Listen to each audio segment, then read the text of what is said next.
Wow, சூப்பராக இருக்குது. கத்திரிக்காவும் நல்லா வந்திருக்கு.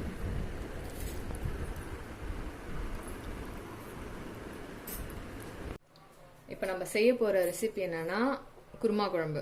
குருமாக்கு தேவையானது வந்து தக்காளி, வெங்காயம், தேங்காய், இஞ்சி, பூண்டு. இப்போ வந்து நம்ம என்ன பண்ண போகிறோம்னா இஞ்சியும் பூண்டையும் ஃபஸ்ட்டு அரைச்சி வச்சுக்கலாம். அதுக்கப்புறம் தேங்காவை போட்டு அரைச்சிக்கலாம். ஓகேங்களா?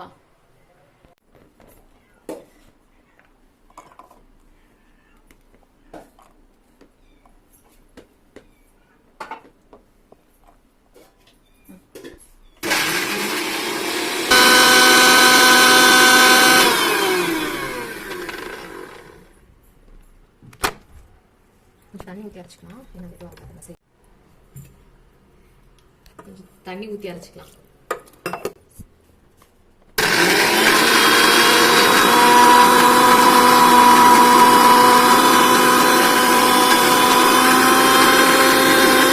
தண்ணி எடுத்து வச்சுக்கலாம். இதை ஆல்ரெடி அரைச்சி வச்சிருக்கோம். நம்மளுக்கு பத்தலைன்றதுக்காக கொஞ்சம் எக்ஸ்ட்ராவா அரைச்சிக்கிறோம் இஞ்சி பூண்டு.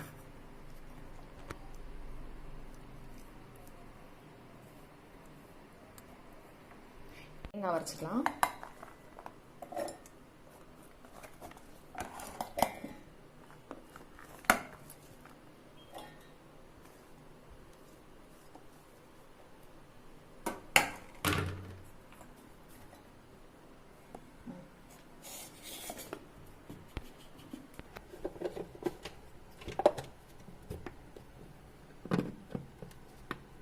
தண்ணி ஊற்றி கொஞ்சம் அரைச்சிக்கலாம். ஓகேங்களா? தேங்காய் வந்து மெசையணும். இப்போ அந்த பதத்துக்கு வந்துடுச்சு, போதும் அரைச்சது.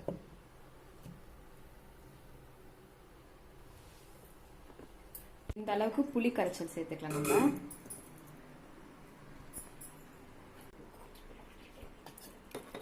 ஊற வச்சுக்கலாம் கொஞ்சமா. தேவையான பொருள்: கத்திரிக்காய் குருமா குழம்பு வைக்கிறதால கத்திரிக்காய், வெங்காயம், தக்காளி, பேஸ்ட். அவ்வளோதான். இப்போ தேவையான அளவு எண்ணெய் ஊற்றிக்கலாம். நம்ம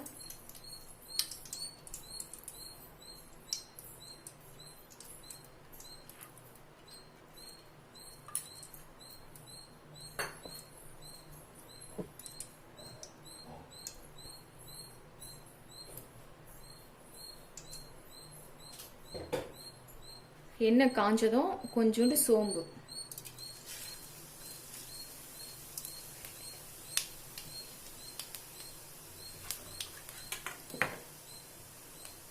இப்போ வெங்காயம் போட்டு நல்லா வதக்கிக்கணும்.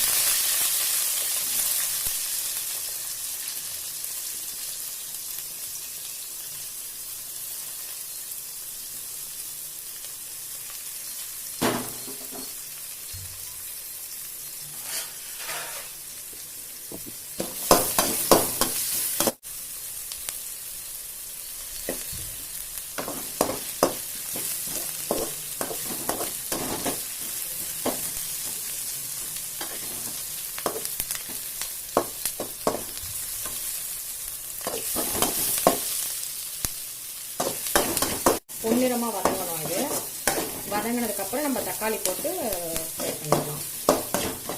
கலர் சேஞ்ச் ஆகணும்.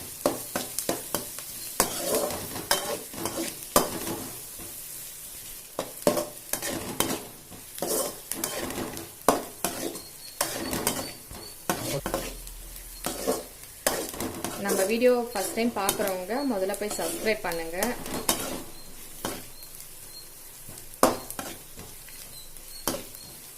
இனிமேல் இது கிராமத்து சமையல். கிராமத்துல இதை நல்லா பண்ணுவாங்க, டேஸ்டா இருக்கும். இப்போ கலர் சேஞ்ச் ஆயிடுச்சு. நம்ம தக்காளி போட்டு வதக்கிக்கலாம்.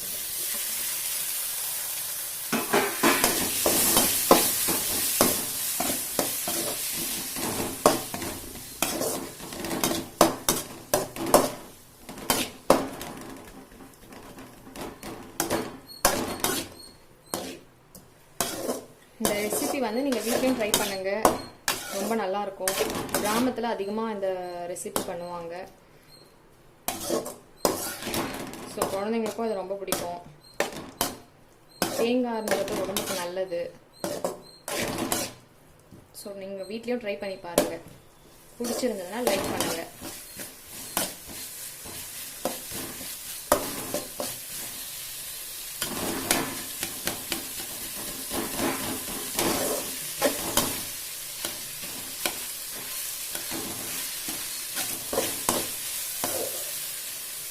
கொஞ்சம் நல்லா வதங்கட்டும். நம்ம மூடி போட்டு வதக்கிக்கலாம்.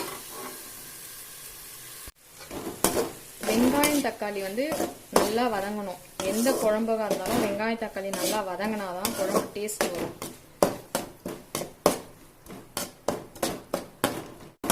சில பேர் வந்து வதக்கிறதுக்கு டைம் எடுத்துக்க மாட்டாங்க.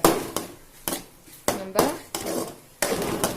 நல்லா வதக்கணும். நல்லா வதங்கினாதான் பாருங்க, வெங்காயம் தக்காளி எல்லாம் பாருங்க இந்த மாதிரி ஆகணும். இன்னும் நல்லா இதுவானாதான் டேஸ்டி வரும்.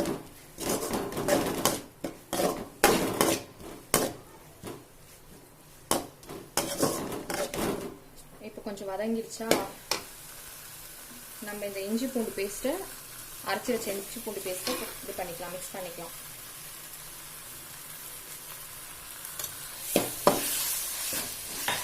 அடி பிடிக்காம வதக்கணும்.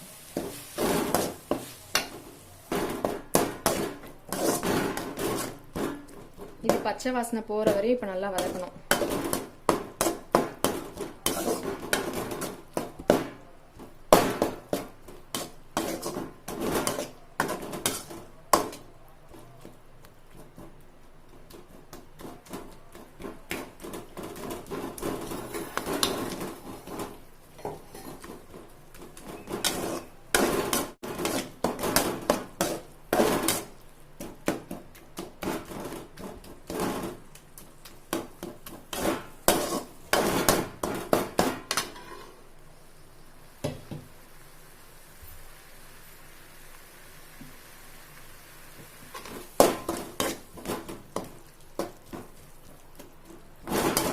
இப்போ நம்ம கத்திரிக்காவை போட்டுக்கலாம். கத்திரிக்காவை பொறுத்தவரை என்னன்னா, கட் பண்ணும் போதே நம்ம தண்ணியில தான் போட்டு வச்சுக்கணும். அப்படி நம்ம தண்ணியில போடலைன்னா கத்திரிக்காய் வந்து இதெல்லாம் கருப்பா இருக்கும். நம்மளுக்கு தண்ணியில போட்டதால பாருங்க எப்படி இருக்குன்ட்டு. ஸோ நம்ம இப்போ கத்திரிக்காவை போட்டுக்கலாம்.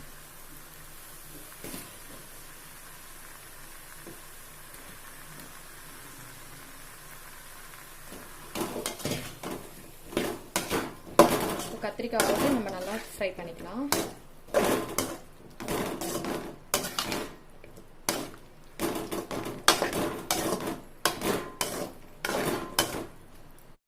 இது கொஞ்சம் நல்லா வதங்கட்டும். அது வரை இப்ப நம்ம ஒரு தட்டு போட்டு மூடிடலாம்.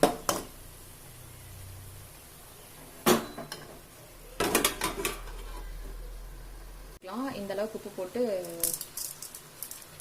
இது பண்ணிக்கலாம்.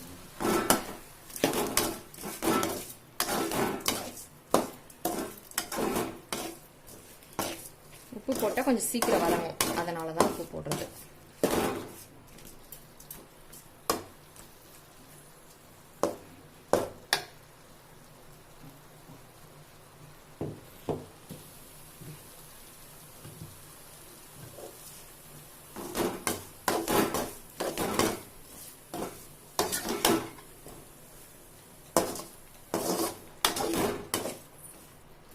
கத்திரிக்காய் கலர் சேஞ்ச் ஆகுது பாத்தீங்களா?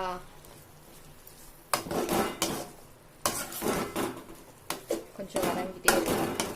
இன்னும் நல்லா வதங்கணும். சரி, நம்ம இப்போ மிளகாய் தூள் போட்டு தண்ணி ஊற்றி கொஞ்சம் நல்லா கொதிக்க விடலாம்.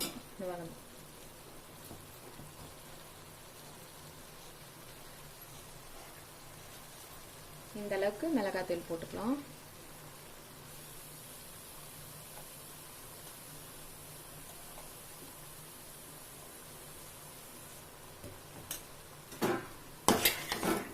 இது கொஞ்சம் பச்சை வாசனை போற அளவுக்கு கொஞ்சம் லைட்டா ஃப்ரை பண்ணிக்கலாம்.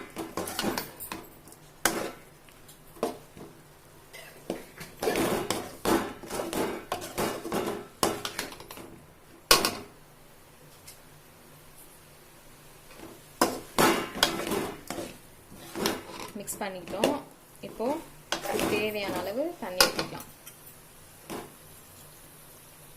1 டம்ளர் தண்ணி ஊற்றிருக்கோம். இப்போ எனக்கு தேவையான அளவு 1 டம்ளர் தண்ணி.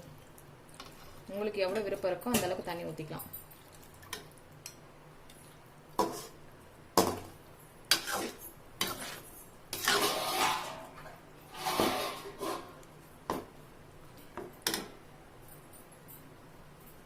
நான் இன்னொரு டம்ளர் தண்ணியை ஊற்றிக்கிறேன்.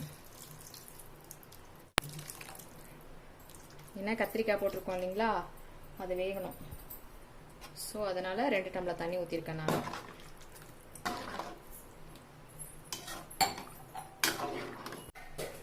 காய் நல்லா வேகணுன்றதுக்காக நம்ம 2 டம்ளர் தண்ணி ஊற்றிருக்கோம்.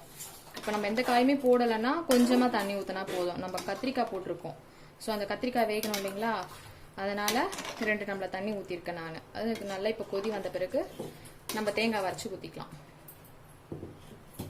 ஹை ஃப்ளேவரில் வச்சிடலாம் இப்போ நம்ம அடுப்பை.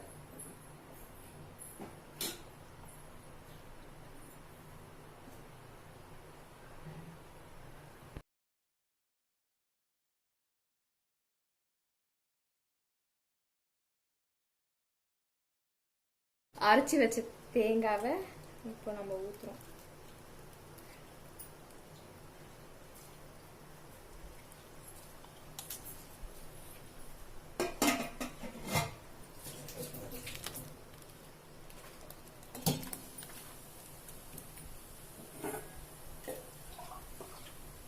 இப்போ தேங்காய் அரைச்சி ஊற்றிட்டோம். ஓகேவா, இப்போ தேங்காய் அரைச்சி ஊற்றியாச்சு. இப்போ புளி கரைச்சலையும் கரைச்சி வச்சிருக்கோம், அதையும் நம்ம ஊற்றிடலாம். இப்போ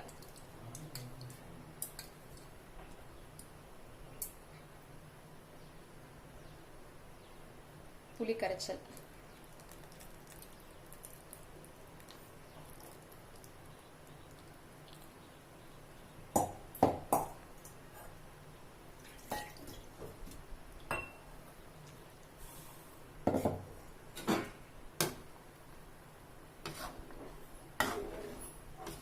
இப்போ இது நல்லா கொதிக்கணும்.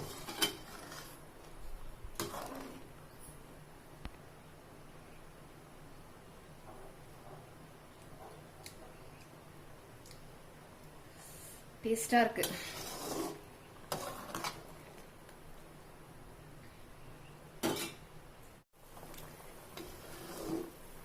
பாருங்க, குழம்பு நல்லா கொதிக்குது. இன்னும் ஸ்மெல் பயங்கரமா வந்துட்டு இருக்கு, வாசனை ஹெவியா வருது. நல்லா கொதிக்குது. நல்லா கொதிச்சதும் நம்ம இறக்கிடலாம். பாருங்க, இன்னும் கொஞ்சம் நல்லா சுண்டணும். சுண்டிடுச்சுன்னா நல்லா இருக்கும். கத்திரிக்காய் குருமா குழம்பு ரெடி ஆயிடுச்சு. அவ்வளோதான்.